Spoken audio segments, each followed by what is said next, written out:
Hi guys! For today's video nga pala guys, gagawa nga pala ako ng treehouse dito sa Minecraft. So wag nyo ako guys i-judge kasi beginner pa lang naman ako. Kaya tara na guys, lalabas na tayo para mag-build ng treehouse. Tara na guys!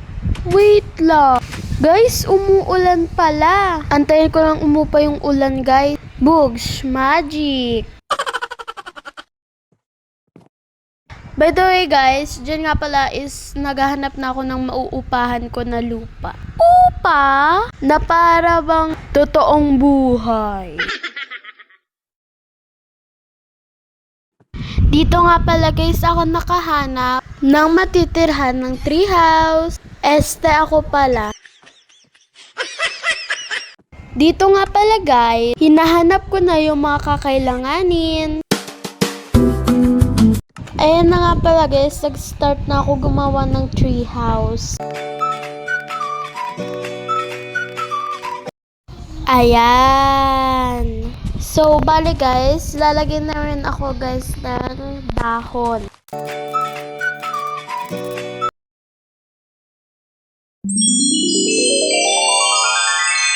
Wow!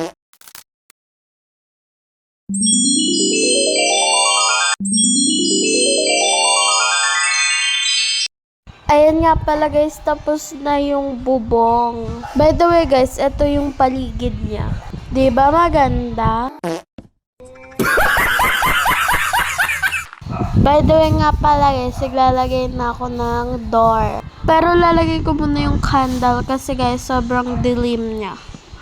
So guys, as you can see, makikita nyo dito yung sunset. Yes.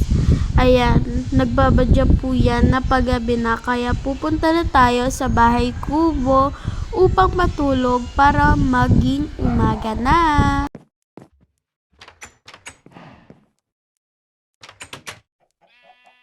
So matutulog muna tayo guys. Good morning guys! Good morning! Huy! So, babalikan na nga pala natin guys yung ginawa ko natin or binild na treehouse. So, fast forward na nga rin pala dahil magpo-flooring na tayo.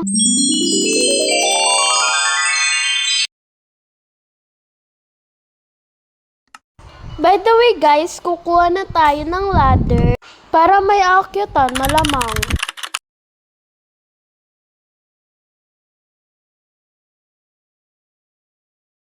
Bali guys, dalawa yung ladder na ilalagay ko para dire-diretso lang sa pag-akyat.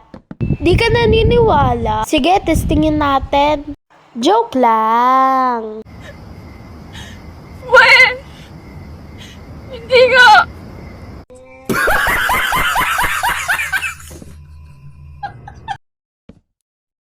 So, lalagyan na natin guys yung block na yan na parang kakulay ng puno.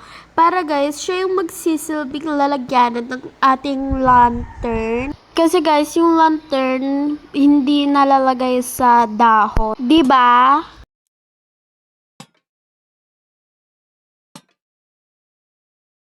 So, kukuha na nga pala tayo ng bed para may tulugan. At yung kinuha ko, green, para magkaparehas dyan sa dahon na yan. Kasi nga, treehouse. So, di rin nga pala guys, nalalagay yung bed sa dahon. So, kumuha ulit ako or lumagay ulit ako ng ganyan na parang kamukha siya ng puno. Pero block siya para malagay yung bed. So, kumukuha na nga rin pala ako dyan guys ng mga accessories para dyan sa treehouse natin. So, okay lang naman guys kung gagayan yung ginawa kong treehouse. Kung gusto lang naman. So, bahala na kayo guys. Manood na lang kayo. Kasi di ko na alam yung sasabihin ko.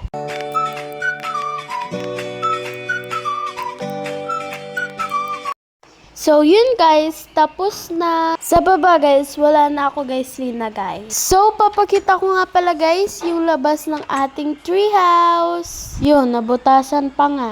Yan lang guys, at kung bago ka pa sa YT ko, please subscribe and thank you for watching. Bye!